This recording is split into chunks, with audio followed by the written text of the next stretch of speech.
Surprised to see me in scrubs, Joel urgently sought the famous Dr. Athena.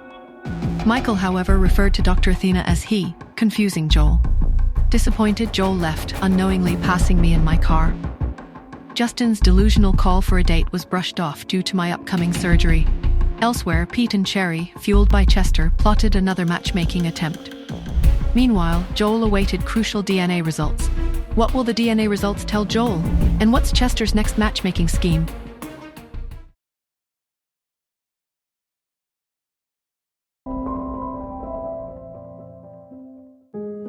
What does it say? He finally managed, his voice a strained whisper. Nothing concrete. Quentin's reply, flat and devoid of emotion, stole that fragile hope. 3 sons in the previous generation of Smiths, Ian the youngest, no sisters. Their own generation is similarly barren of daughters, except for the one Ian had taken in. If Nora, if she was truly family, a cousin, a flicker of something akin to hope, quickly extinguished, crossed Joel's mind. It would have given Ian a reason, a lifeline. Joel's gaze dropped, unfocused, the simple words carrying a profound disappointment. I see. He hung up, the image of Nora's sharp, intelligent eyes lingering in his mind.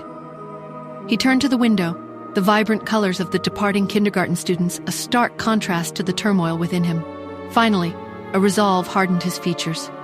I finally emerged from the stifling sterility of the hospital, the lingering scent of antiseptic clinging to my clothes. A few precious moments of near sleep were shattered by the insistent chime of my phone. Cherry's voice, small and persistent, filled my ear when I answered. Mommy, have you found out where sponsor Grandpa is? It had been over a month since their online friendship had blossomed, but his sudden silence yesterday and today had Cherry on the verge of a full-blown crisis.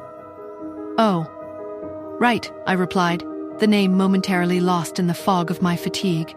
A dramatic sigh echoed through the phone. Then can you look him up for me now, Mommy? No, I stated flatly, my eyelids already heavy. The silence on the other end was thick with Cherry's barely suppressed fury. She's my mom. I have to be nice. I could almost hear her internal monologue. Then, when can you look him up? She asked, her tone a carefully constructed sweetness. I raised an eyebrow, though she couldn't see it. When I wake up, I guess. All right, I'm hanging up.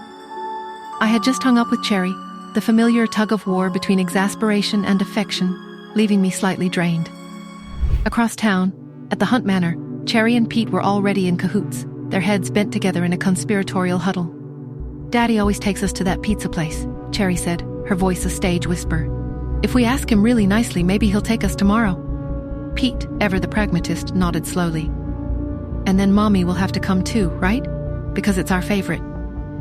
Their plan, hatched during their temporary separation, was simple. Orchestrate opportunities for Justin and me to spend time together, hoping that some elusive spark of romance would finally ignite. The next morning, their carefully rehearsed plea was delivered with maximum cuteness. Wide, innocent eyes, a chorus of please, daddy, please, and the promise of impeccable behavior. Justin, a notorious soft touch when it came to his children, initially resisted, citing his busy schedule. But the combined force of their persuasive tactics, coupled with the lure of a rare moment of uncomplicated joy with both his children, eventually wore him down. All right, he conceded with a chuckle. Pizza it is, tomorrow night. Later that day, my phone rang, the caller ID displaying a name I hadn't seen in what felt like an eternity.